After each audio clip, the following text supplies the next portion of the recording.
तरह से तैयार होने का मौका मिला था। रिद्धिमा जल्दी से अपने कमरे में गई और उसने लक्ष्मी के कपड़े पहन लिए। शाम का वक्त हो चला था और कुणाल के घर वापस आने का भी। रिद्धिमा बेसब्री से कुणाल का इंतजार कर रही थी।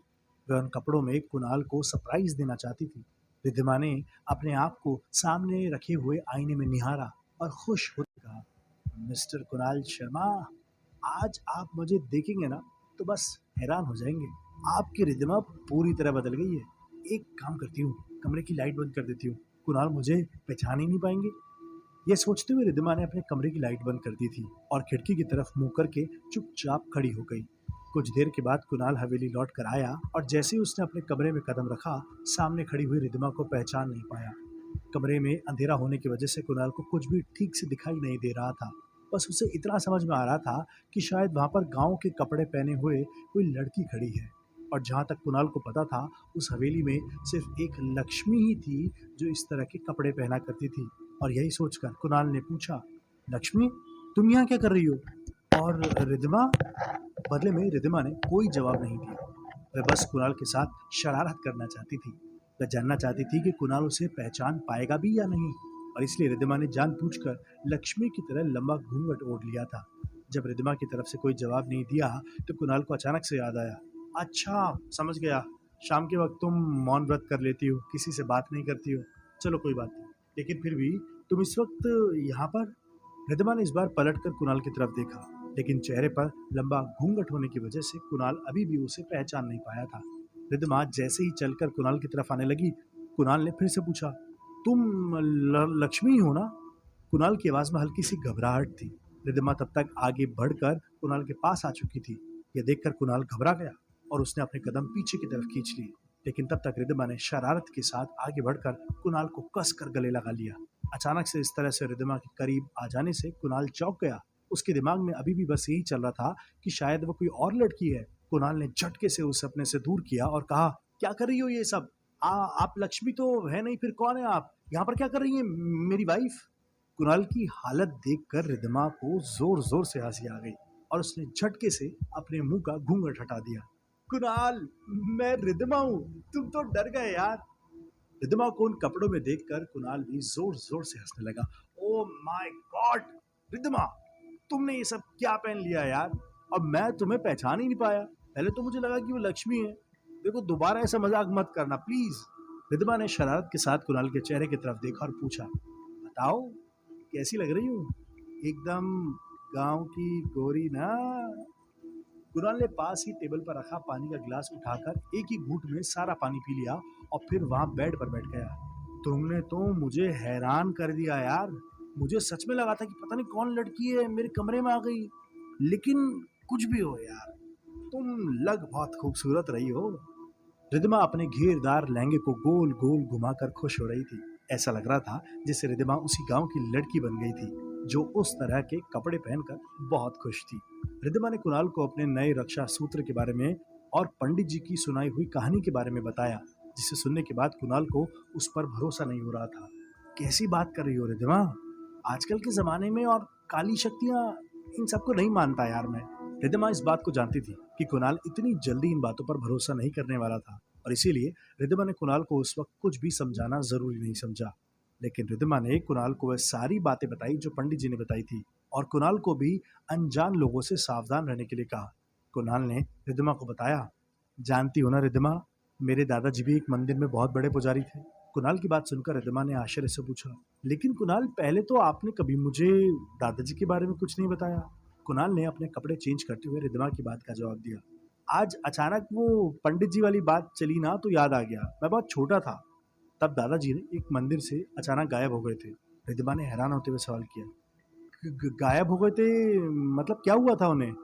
फिर कुणाल ने रिद्धिमा को अपने बचपन में हुई उस घटना के बारे में बताया, जिसकी वजह से कुणाल और उसके परिवार ने काफी परेशानियों का सामना किया था।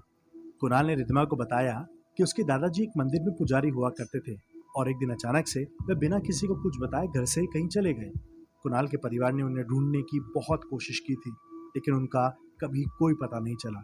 ये जानने के बाद रिद्धिमा काफी हैरान हो गई थी। लेकिन कुणाल, ऐसे कैसे वो घर छोड़कर चले गए थे? मेरा मतलब कोई तो वजह रही होगी। कुणाल ने उदास होकर कहा, पता नहीं, दादाजी के जाने के बाद कुछ दिन बाद ही दादी की मौत हो गई थी और उसके बाद पापा ने भी कभी उनके बारे में मुझसे कोई बात नहीं करी थी। कुणाल की बात सुनकर रिद्धिमा भी काफ़ी सीरियस हो गई थी, क्योंकि कुणाल अपने पापा को बहुत याद किया करते थे। कुणाल के पापा की भी कुछ साल पहले अचानक एक हादसे में मौत हो गई थी और इसीलिए कुणाल अपने पापा के बारे में रिद्धिमा से कभी कुछ ज़्यादा बात नहीं करते थे।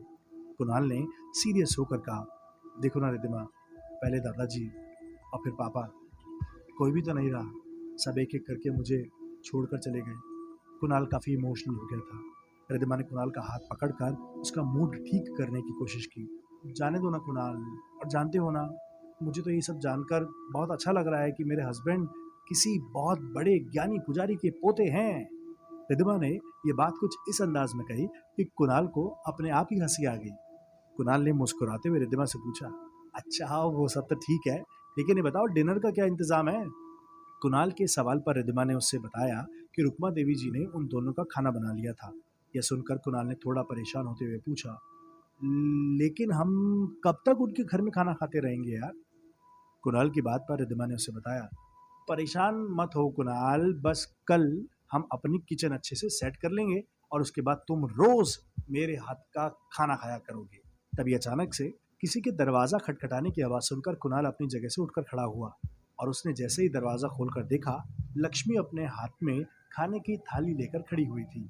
लक्ष्मी के चेहरे पर अब भी वही लंबा घूंघट था और शाम का वक्त हो गया था, इसलिए वह कुछ बोल भी नहीं रही थी। उसने बस इशारे में कुणाल को वह थाली लेने के लिए कहा। कुणाल ने धीरे से लक्ष्मी से कहा, थैंक यू लक्ष्मी, और रुकमा जी को कहना कि कल से हम अपने खाने का इंतज़ाम खुद कर लेंगे, उन्हें परेशान होने की ज़रूरत नहीं है। कुणाल की बात सुनकर लक्ष्मी ने धीरे से अपनी गर्दन हिला दी, लेकिन कुणाल ने एक बात नोटिस की। जब कुणाल ने लक्ष्मी के हाथ से खाने की थाली ली तो लक्ष्मी ने धीरे से कुणाल के हाथ को छू लिया। कुणाल को लक्ष्मी का इस तरह से अपने हाथ को छूना पता नहीं क्यों अजीब सी फीलिंग दे रहा था। कुणाल का दिल बार बार उससे कह रहा था शायद ये लक्ष्मी ने जानबूझकर किया था, लेकिन कुणाल अपने मन को समझाने की कोशिश कर रहा था। आखिर लक्ष्मी ऐसा क्यों करेगी? वो गांव की मासूम सी लड़की है, ज़रूर मुझे कोई गलतफहमी हुई है, मुझे उसके बारे में ज़्यादा नहीं सोचना चाहिए। कुणाल को इस तरह अपने ख्यालों में गुम देखकर रिद्धिमा ने उसे पूछा, अरे क्या हुआ कुणाल, क्या सोच रहे हो? लक्ष्मी थी ना वहाँ पर, कुछ कहा क्या उसने? अरे रात को तो वो वैसे भी किसी से कहाँ बात करती है। कुणाल ने खाने की थाली टेबल पर रख दी और फिर रिद्धिमा की तरफ पलट कर देखा। लक्ष्मी कुछ अजीब नहीं लगती, मेरा मतलब उसकी हरकतें? रिद्धिमा ने हंसते हुए जवाब दिया, हाँ कुणाल लगता तो है, लेकिन मुझे लगता है गांव की रहने वाली है, शायद इसीलिए हमें उसकी हरकतें थोड़ी अलग सी लगती है, वरना वो बहुत अच्छी है। इस वक्त भी दो आंखें कुणाल और रिद्धिमा के कमरे के बाहर से झांक कर उन्हें देख रही थी और उनकी सारी बातें सुन रही थी। कुछ ही दिनों में कुणाल और रिद्धिमा उस हवेली में बड़े आराम से रहने लगे। रिद्धिमा और कुणाल वहाँ के रहन सहन में एडजस्ट करना सीख गए थे और फिर एक दिन कुणाल ने रिद्धिमा को अपने साथ हॉस्पिटल चलने के लिए कहा। रिद्धिमा, बहुत दिन हो गए, तुम्हारा रूटीन चेकअप नहीं हुआ है, तुम आज मेरे साथ हॉस्पिटल चलो। रिद्धिमा ने कुणाल को जवाब दिया, ठीक है कुणाल, मैं बस जल्दी से तैयार हो जाती हूँ, फिर तुम्हारे साथ चलती हूँ। कुछ देर के बाद कुणाल और रिद्धिमा दोनों ही हॉस्पिटल के लिए निकल गए। हॉस्पिटल पहुँचने के बाद कुणाल ने रिद्धिमा को डॉक्टर से मिलवाया। रिद्धिमा, ये लेडी डॉक्टर है, ये तुम्हारा चेकअप कर देंगी और मैं अपने केबिन में हूँ, चेकअप करवा के तुम सीधे मेरे पास आ जाना, ठीक है? इतना कहकर कुणाल अपने केबिन में चला गया और रिद्धिमा डॉक्टर से चेकअप करवाने में बिजी हो गई। रिद्धिमा ने डॉक्टर से पूछा, सब कुछ ठीक तो है ना डॉक्टर? मेरा मतलब आपने सोनोग्राफी में देखा होगा। लेडी डॉक्टर ने मुस्कुराते हुए रिद्धिमा को जवाब दिया, डोंट वरी, डरने की कोई बात नहीं है, बेबी बिल्कुल ठीक है, कोई कॉम्प्लिकेशन नहीं है। डॉक्टर की बात सुनकर रिद्धिमा खुश हो गई थी।